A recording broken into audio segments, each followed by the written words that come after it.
আজ রবিবার, তো তোমার দাদাভাই আজকে বাড়িতে রয়েছে, তো সেই জন্য গাছে দুটো পেঁপে পেকেছিলো, সেই পেঁপে দুটোই পেরে নিয়েছি। আর পেঁপেটা এত মিষ্টি বন্ধুরা, কি বলবো, সেটাই তোমাদেরকে আমি বলছিলাম যে ভীষণ মিষ্টি। তো তোমরা যদি খেতে চাও অবশ্যই আমাদের বাড়িতে চলে এসো যে কোনো দিন। এখন প্রচুর পরিমাণে পেঁপে পাকছে, প্রত্যেক মানে 1-2 দিন পর পরই পেঁপে মানে পাকা হচ্ছে। তো যাই হোক, তোমাদের আজকের ভিডিওটা শুরু করলাম অনেক কিছু নিয়ে। তোমরা আশা করি ভিডিওটা দেখবে প্রথম থেকে শেষ অবধি, তাহলে বুঝতে পারবে সারাটা দিন আজকে আমি কিভাবে কাটিয়েছি, কি কি করেছি। তো আজকে তোমার দাদাভাই বাজারে গেছিলো সকাল সকাল, অনেক রকম মাছ নিয়ে এসছে। তো এতগুলো মাছ কেন আনলো, আর আজকে কি আমাদের বাড়িতে কিছু রয়েছে না কেউ আসবে, তো এটাই তোমাদের মনে হয়তো প্রশ্ন জাগতে পারে। কারণ মাছ নিয়ে এসছে আজকে 3 রকম মাছ। তারপরে দেখো অনেক রকমের আজকে হেলাঞ্চা, ওদিকে কচু শাক, কচু পাতা, অনেক কিছু রয়েছে। তো বুঝতেই পারছো আজকে কিন্তু বাজারটা একটু অন্যরকম, আর রবিবার যেহেতু। যাই হোক, আর কি কি হতে চলেছে সম্পূর্ণটা ভিডিওটা দেখো, তাহলে তোমরা বুঝতে পারবে।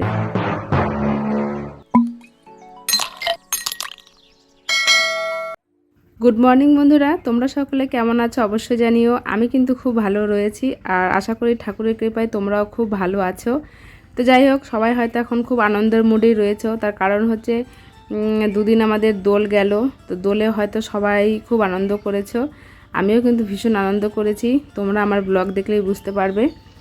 তো সকাল সকাল ঘুম থেকে উঠেছি, ঘুম থেকে উঠে আজকে অনেক কাজ করেছি। আজকে যেহেতু রবিবার, সেই জন্য ঘরের পিছন ঝাড় দেওয়া, পায়খানা বাথরুম পরিষ্কার করা, তারপরে তোমার শ্যাম্পু করা, প্রচুর কাজ করেছি আজকে।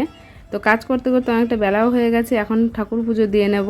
তো তার জন্য দেখো ফুল তুলে নিচ্ছি, আমাদের এই বাড়িতে সমস্ত ফুল। আর সত্যি কথা, শীতের সময় একটু ফুলটা কিনতে হয়, তাছাড়া আমার ফুল কিনতে হয় না, বাড়ির যে সমস্ত ফুল সেই ফুলই আমার ঠাকুর পুজো হয়ে যায়। তো দেখো সমস্ত ফুল তুলে নিয়েছি, আর এখন গাঁদা ফুলের তো সিজন চলে যাচ্ছে, তো একটাই দেখলাম গাঁদা ফুল ফুটেছে, তো সেটা আর মায়া লাগলো, আর তুললাম না। আর এদিকে দেখো কত আকন্দ ফুল ফুটেছে বন্ধুরা, তোমাদেরকে এর আগে একদিন ভিডিওতে আমি শেয়ার করেছিলাম। আমার যেদিন বিবাহবার্ষিকী ছিল সেদিন এই আকন্দ ফুলের মালা বাবাকে পরিয়েছিলাম। তো আজকেও প্রচুর পরিমাণে ফুল ফুটেছে। এখন মানে ফুলগুলো দেখে খুব আফসোস হচ্ছে যে শিবরাত্রির দিন একটা ঠাকুরকে ফুল দিতে পাইনি। তবে এই কথাটা কিন্তু আমি সেই দিনও বলেছিলাম। সত্যি কথা, এখন প্রচুর পরিমাণে ফুল ফুটছে। তারপরে দেখো ঠাকুর পুজো দিয়ে নেওয়া হয়ে গেছে আমার, আর এদিকে তোমার দাদাভাই বাজার করে চলে এসছে। আজকে কিন্তু অনেক কিছু এনেছে বাজার থেকে, আর নতুন নতুন সবজি। আমার তো ভীষণ আনন্দও লেগেছে মানে এতগুলো সবজি দেখে। প্রথমত হচ্ছে তোমার পাটের শাক, কারণ এবছর এখনও পাটের শাকটা খাওয়া হয়নি। তারপরে নিয়ে এসছে লাউ, এদিকে তোমার বাঁধাকপি নিয়ে এসছে, এখন শুধু সিজন শেষ। তারপরে তোমার নিয়ে এসছে বেগুন। আর আমরা কিন্তু সকালবেলা আজকে টিফিনটা করব তোমার চা আর মুড়ি মাখা দিয়ে, কারণ ছেলে পড়তে গেছে, ছেলে নেই, ছেলে এসব খেতে চায় না, তার জন্য হয়তো একটু ভাত বা অন্য কিছু রুটি করতে হতো। তো ছেলে যেহেতু নেই, তো ভাবলাম অনেকটা যেহেতু বেলাও হয়ে গেছে, তাহলে এখন আর ওই সব খেতে গেলে দেরি হয়ে যাবে, তারপরে দুপুরে খাওয়াটা ঠিক মতন হবে না।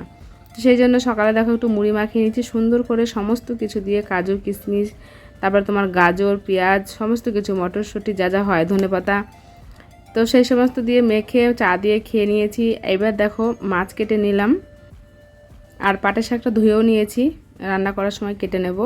এদিকে মাছটাও লবণ হলুদ মাখিয়ে নিচ্ছি, আর আমি যেন তো রান্নাটা বসিয়ে দেবো, কারণ অনেকটা বেলা হয়েছে। আর ছেলে সকালবেলা শুধু একটু মানে হালকা একদম খেয়ে গেছিলো, সামান্য একটু কমপ্লান, তো ওই জন্য আর এসেই বলবে যে আমাকে ভাত খেতে দাও, আর ছেলে ভাতটাই বেশি পছন্দ করে। তো সেই জন্য দেরি করছি না, রান্নার একদম চলে এসেছি। মাছটাকে প্রথমে লবণ হলুদ মাখিয়ে নিচ্ছি। তো মাছটাই প্রথমে আগে ভাজবো, তার আগে আজকে মাটির আলু রান্না করব, মাটির আলুটা সেদ্ধ করে নিব। তারপরে তোমার মাছগুলো ভেজে মাটির আলু দিয়ে কিছুটা রান্না করব, আর কিছুটা পাবদা মাছের পোস্ত করব। আরও কি কি রান্না করছি অবশ্যই তোমরা ভিডিওটা দেখতে থাকো, তাহলে বুঝতে পারবে। আর আজকে সত্যি কথা অনেক রকম মাছ নিয়ে এসছে, তার একটাই কারণ, যেহেতু তোমার দাদাভাই আজকে ছুটি রবিবার, তো সেই জন্য মাছ নিয়ে এসছে, আর কোনো কারণ নেই। আর এদিকে দেখো দুটো ডাঁটা তোমার দাদাভাই গাছ থেকে মানে ছিঁড়েছে আমাদের গাছের, এবার সজনে ডাঁটা, এটা নতুন ডাঁটাটাও এবার প্রথম খাচ্ছি, যেহেতু গাছেরটা আর কি, এমনি কেনাটা হয়তো 2 দিন খেয়েছি এর আগে, কিন্তু তোমার গাছেরটা আজকে প্রথম। আর এদিকে দেখো আমি পেঁপে কেটে নিয়েছি, আমাদের এই গাছের পেঁপে কদিন থেকে খুব মানে হচ্ছে আর কি, পেঁপে একটু একটু। আর আমরা পেঁপেটা পেকেছি কিনা জানো তো বোঝার আগেই না ওই পাখিরা বুঝে যায় যে কী করে পেঁপেটা পেকেছে, ভগবান জানে, হয়তো একটু লাল লাল হয়, ওরা বুঝতে পেরে যায়, আর মানে ঠুকরিয়ে জিনিসটাকে নষ্ট করে দেয়। তো এরকমই অনেক কটা হয়েছে, আমাদের খাওয়া হয়নি, ফেলে দিতে হয়েছে। তো এবার তোমার দাদাভাইকে বললাম আমি পেঁপেটা পারো তাহলে খাওয়া যাবে, মানে একটু রং ধরেছিল, মানে ফুটো করা পাখিতে খাওয়ার আগেই আমরা পেরে নিয়েছি আর কি। তো তারপরে দেখো সেটাকে এখন বিট লবণ দিয়ে খাবো। আর রান্না করছিলাম, রান্নার ফাঁকে একটু কেটে নিয়েছি, সকালে যেমন তেমন খুব একটা খাওয়া হয়নি সেই জন্য, তাই এখন আমরা এটাই বিট লবণ দিয়ে খেয়ে নেব। তো বন্ধুরা রান্নাবান্না একদম সব কিছু হয়ে গেছে, এখন শুধু ভাতটা করবো। তো তোমাদের অনেকক্ষণ থেকে ভাবছি দেখাবো আর দেখাতে আর পাচ্ছি না, ফাইনালি ভাত খাবো।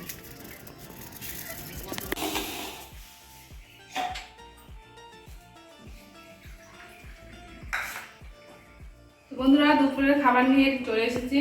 আজকে কি কি রান্না করেছি দেখো, চলে আসো এদিকে। প্রথমে করেছি এই যে পাটের শাক, এটা হচ্ছে পাটের শাক রান্না করেছি রসুন দিয়ে।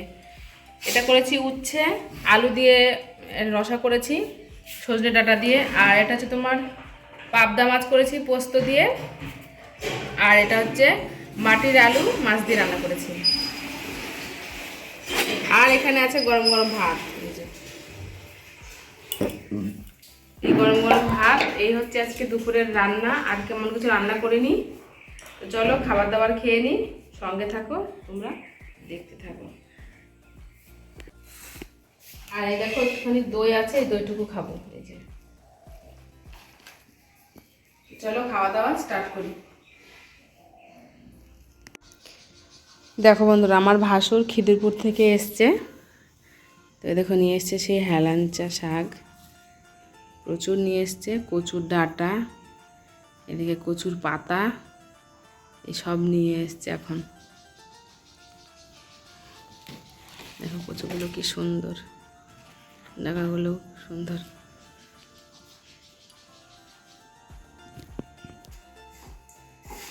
গুড ইভিনিং সবাইকে। তো দেখো এখন সন্ধ্যা হয়ে গেছে, আর বললাম যে আমাদের এক ভাসুর এসছে, মানে দাদা, ওই দেখো অত কিছু নিয়ে এসছে, সবকিছু তো নিয়ে এসছে, কচুর পাতা, তারপরে তোমার হেলাঞ্চা, কচুর ডাগা, অনেক কিছু নিয়ে এসছে। তো তার জন্য এখন মুড়ি মাখাচ্ছি। আর আমাদের তো খেতে খেতে অবেলা হয়ে গেছে, আমরা মুড়ি খাবো না, আমার তো পুরো পেট ভরে রয়েছে। আর ওই জন্য দেখো একটু শাড়ি পরে নিয়েছি, কারণ আমরা এখনো গ্রামে বাস করি, শ্বশুর বাড়ি থেকে কেউ এলে মানে শাড়ি পরতে হয়, এটাই। তো এখন তো একটা উন্নত হয়েছে, না করলেও হয়তো আমি ওটা করি। আর তাই দেখো এখন দাদার জন্য মুড়ি মাখিয়ে নিয়েছি সব কিছু দিয়ে, দাদাকে এখন মুড়িটা দেবো। আর আমার দেওয়ার চা করেছে, চাটা আমি আর করবো না। তো এখন এই হচ্ছে সন্ধ্যার টিফিন, তারপরে আবার দাদার জন্য আবার রান্না বান্না করবো, দেখা যাক কি রান্না করি। তো সবটাই তোমাদের সঙ্গে শেয়ার করবো, সঙ্গে থাকো। তো বন্ধুরা রান্না বসিয়ে দিয়েছি, ডিমের ঝোল আর ভাত রান্না করবো। আর দুপুর যে সমস্ত তরকারি করেছিলাম ওইগুলোই, তো এই দিয়ে রাত্রে খাওয়া দাওয়া হবে। তো সঙ্গে থাকো। তো বন্ধুরা রাত্রে রান্নাবান্না কমপ্লিট। এই যে করেছি ডিমের ঝোল, আর এই যে ভাত, আর এই যে দুপুরে সব কিছু রয়েছে। তো এই হচ্ছে আজকে রাত্রের খাবার। তো এরকম আসন পেতে নিয়েছি। তো বন্ধুরা দেখো এই ঘরে ওই যে দাদা এসছে, উনি এই ঘরে ঘুমাবে, তার জন্য এখানে বিছানা করে দিয়েছি, আর আমরা তো ওই ঘরে ঘুমাবো। তো এখনই খাওয়া দাওয়া হলো। তো যাই হোক তোমাদের ভিডিওটা আজকে কেমন লাগলো অবশ্যই কমেন্টে জানিও। আর এই ঘরটা থাকা হয় না, বেশ ভালোই হলো, দাদা এই ঘরে থাকবে আর আমরা ওই ঘরটা থাকছি। তো যাই হোক ভিডিওটা বেশি বড় করব না, ভিডিওটা এখানেই শেষ করব। আর রাত্রে খাওয়া দাওয়াটা কিন্তু হেভি হলো, ডিমের ঝোলটা হেভি হয়েছিল, তোমরা খাওয়ানি তাই বুঝতে পারছো না। তো দেখা হচ্ছে পরবর্তী ভিডিওতে, ততক্ষণ যেন সবাই খুব ভালো থেকো, সুস্থ থেকো। আর দাদা যে জিনিসগুলো আজকে নিয়ে এসে সেগুলো কালকে রান্না করব, তো সেটা দেখতে হলে অবশ্যই আগামী দিনের ব্লগটাও দেখো। তো এখনকার মতন এটুকুই, দেখা হচ্ছে খুব শীঘ্রই কালকে সকালের ভিডিওতে। তো সবাইকে গুড নাইট, টাটা।